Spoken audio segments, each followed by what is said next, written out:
Friends, நம்ம இன்றைக்கி என்ன வீடியோ பண்ண போகிறேன்னு பார்த்தீங்கன்னா, ஹேர் ஆயில் சேலஞ்சு பார்ட் 1 தான் பார்க்க போகிறோம். நான் யூஸ் பண்ணுற இந்த ஹேர் ஆயில் பார்த்தீங்கன்னா, எனக்கு நிறைய ரிசல்ட் கொடுத்துருக்கு. என்கிட்டயுமே நிறைய பேர் என்ன ஹேர் ஆயில் யூஸ் பண்ணுறேன் நிறைய பேர் கேட்டு வந்தாங்க வீட்டுக்கு பக்கத்தில். இந்த ஹேர் ஆயில் நம்ம எப்படி ரெடி பண்ணலாம்னு சொல்லிட்டு பார்க்கலாம் வாங்க. அதுக்கு முன்னாடி நம்ம சபி விலாக்ஸ் சப்ஸ்கிரைப் பண்ணுங்கள், கூட இருக்க பெல் பட்டனை கிளிக் பண்ணிக்கோங்க.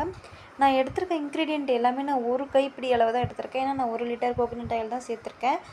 நீங்கள் உங்களுக்கு தேவையான அளவுக்கு நீங்கள் எடுத்துக்கோங்க.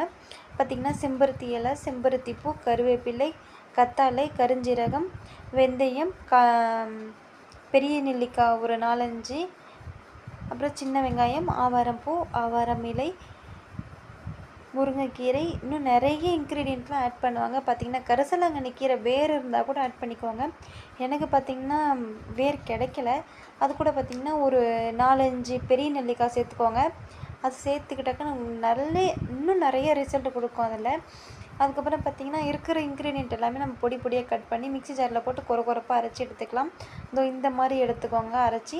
அப்புறம் ஒரு கடாயில் பார்த்திங்கன்னா 1 லிட்டர் நான் எண்ணெய் எடுத்துருக்கேன். 1 லிட்டர் எண்ணெய் எடுத்துகிட்டு அது நல்லா சூடேற வரைக்கும் நான் ஒரு 2 மினிட்ஸ் வெயிட் பண்ணேன். அது சூடேறதுக்கு அப்புறமா நம்ம அரைச்சி வச்சுருக்கிறது எல்லாத்தையும் எடுத்து அதில் நம்ம போட்டு நல்லா கிளறி விட ஆரம்பிச்சிடலாம். நான் பார்த்திங்கன்னா போட்ட உடனே கை விடாமல் கிளறிக்கிட்டு இருந்தேன்.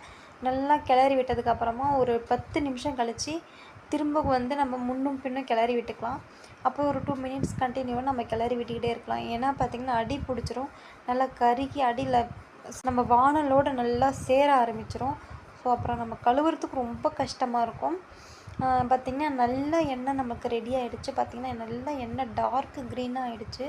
ஸோ இன்னும் திக்னஸ்ஸாக வரணும் அப்படின்னாக்க இந்த மாதிரி கன்சிஸ்டன்சியில் தான் இருக்கணும். பார்த்திங்கன்னா இவ்வளோ திக்னஸ்ஸாக இவ்வளோ டார்க்காக இருக்கும்.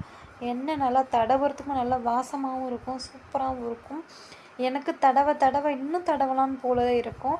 இந்த எண்ணெய் உங்களுக்கு தேவை அப்படின்னா எனக்கு மறக்காமல் ஃபஸ்ட்டு கமெண்ட்டில் சொல்லுங்கள். நான் கண்டிப்பாக உங்களை நான் ரிப்ளை பண்ணுறேன். Okay, tata, by.